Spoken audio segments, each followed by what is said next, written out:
Composing Gloves here, and today we're going to be talking about the 3, right? 1 5 6 3 progression. Let me try that again. 1 5 6 3. Ooh, yeah, the gangs. We're throwing gang signs here. Chord progressions, chord progression gangs. That'd be cool. You should make that a thing. What are you talking about, Mr. Gloves? Like what? So 1 5 6 3 is another super duper popular chord progression. Like everyone seems to know about this one and use it. I will play you an example and we're going to talk about something. So here it is.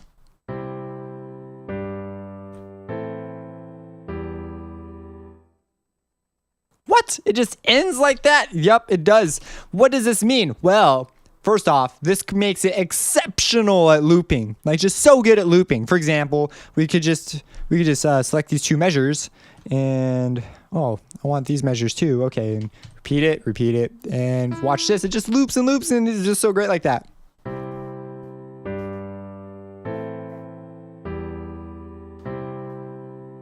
Now, I might decide on a different version here to make that loop a little bit smoother, but you get the idea. It's exceptional at doing that sort of a thing.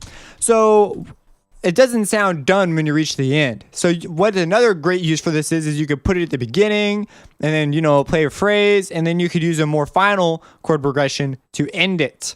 So another thing you could do also is add alterations, add ninths. So we'll play a 1, we'll add 7. So like C7 or C major 7.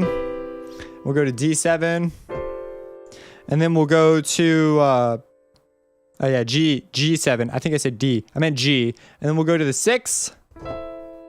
We'll do a suspended 6th, so which would be and then there's the 3.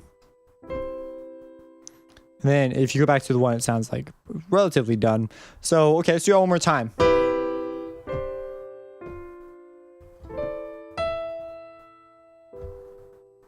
I don't know, it sounds kind of nice. You do some things, write out some melodies and some rhythms. One other thing you can do is think about this. We have the 6th chord in here. The 6 is the relative minor chord. So we have in C major, we have C, E, G. And A minor, we have A, C, E. C, E, do you C, E? No, you don't get it? Okay. Well, they share 2 notes. C, E. So do you C, E? Like, whatever. Okay, so yeah, those are chords. They flow quite nicely. They're like cousins or something. Relatives. They're cousins. Wow, I just made that up.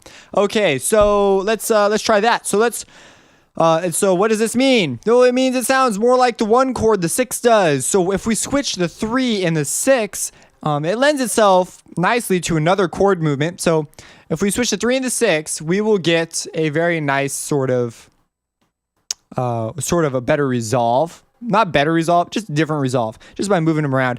Some people take one of these chords out and put a 4 in to create sort of something similar to the last one.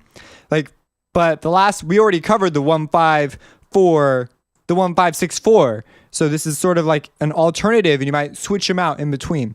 So anyways, let's switch the position of the 6 and the 3, because 6 and 1 are cousins, so it's kind of a cool thing. So here we go. We'll do that. So we'll play C major, G, and then we'll do the 3, and then we'll go down. So then now you're in A minor. You could legitimately just run off and play around in A minor now.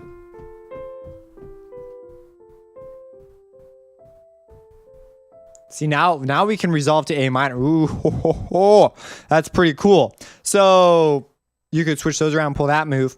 So yeah, there's just some cool options. I keep saying so. And we'll go. So that's the 1 5 3 6, and this is the. Whoops. That is the 1 5 6 3. They're just different options, different choices. Pick your take. So you can do, you do normal chord progression-y type stuff. You get the drummer to play a thingy on top of it. Be like, yo, drummer, do your thingy on it. And then he'll play out of time on it, like drummers do. But maybe their kick, every once in a while, their kick will, speed up to the correct tempo, but it's not consistent. And so they'll do their thing. The guitar player will try hitting the amp beats, and that'll just sort of make it worse. And, they just do normal stuff. And then you as a piano player, you hold it together, right? You're the star of the show. No, it's that darn singer gets up there and starts dancing. It's like, whatever, dude. So underrated keyboardist back there filling in all the extra harmonies all the other people are forgetting to play. All right, whatever. Just whatever. Who needs theory? We just want to party and stuff.